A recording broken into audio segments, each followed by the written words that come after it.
Welcome to my vlog Konti mga na. guys. Wala Dito pa naman pala tayo dyan. mga guys.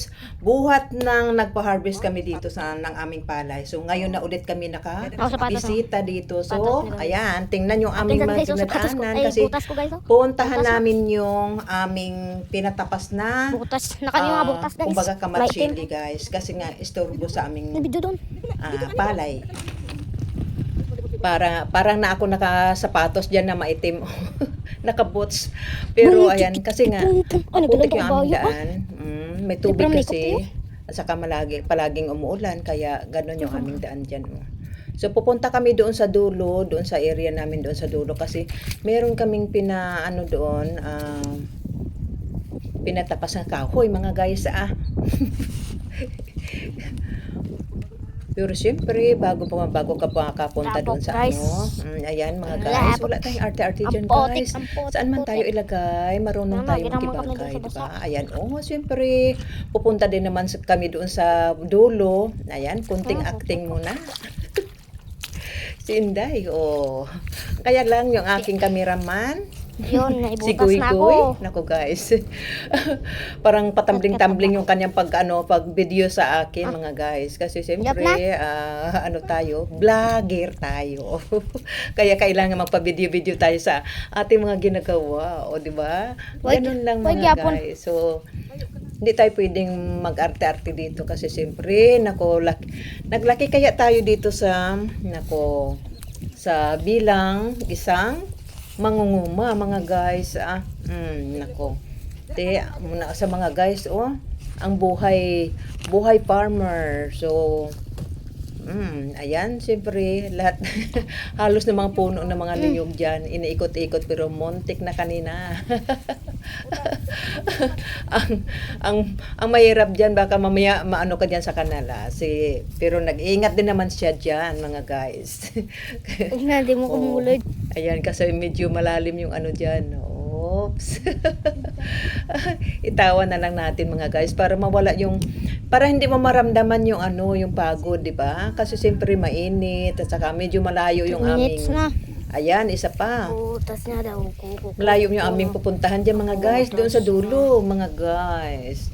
Kasi may kamatsili na pinatapas kami doon, kaya ayan. Sayaw-sayawan muna para pawala yung pagod ni Inday diyan. Tak. Pakunting cute, pero hindi naman cute.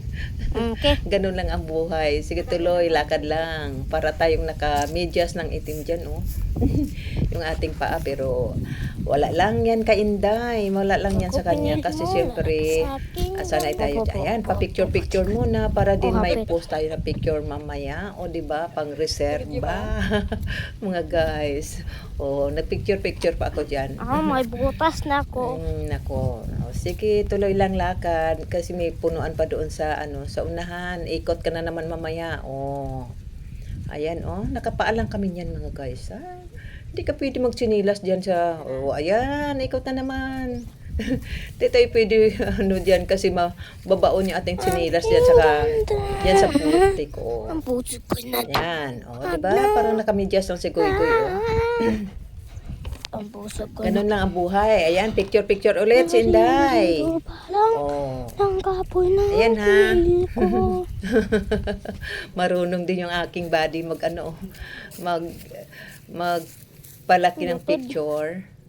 Di ba? Ganun lang tayo. Patuloy lang, lakad-lakad kasi nga medyo malayo.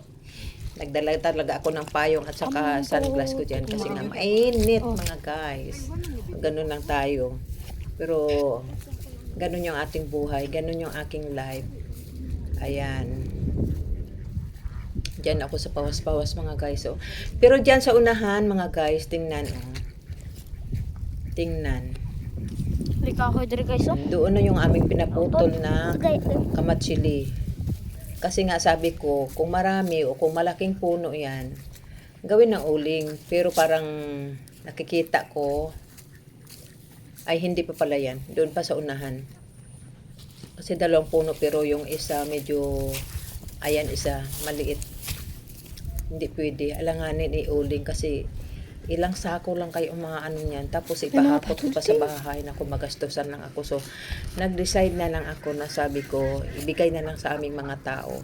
Oh, Ibigay na lang sa aming mga tao. 7 minutes. Sige, careful na yan.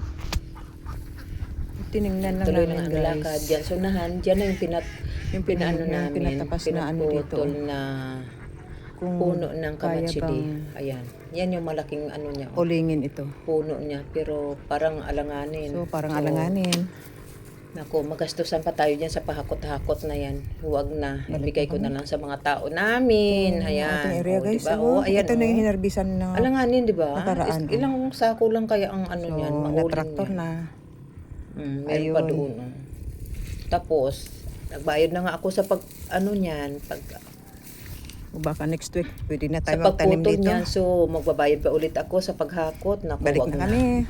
Malaki na yung gastos nga namin, pero wag na lang. Wag na dagdagan yung gastos. Ayan. Ayan yung sitwasyon ng aming palay. Pagkatapos ma-harvest, ayan, pinatractor na ulit. So, next week be ready. Kasi, mga next week siguro pwede nang sabuyan ng binhi yan ng palay. Magtatanim ulit tayo mga guys. Kasi, siyempre, yan lang ang ating hanap buhay.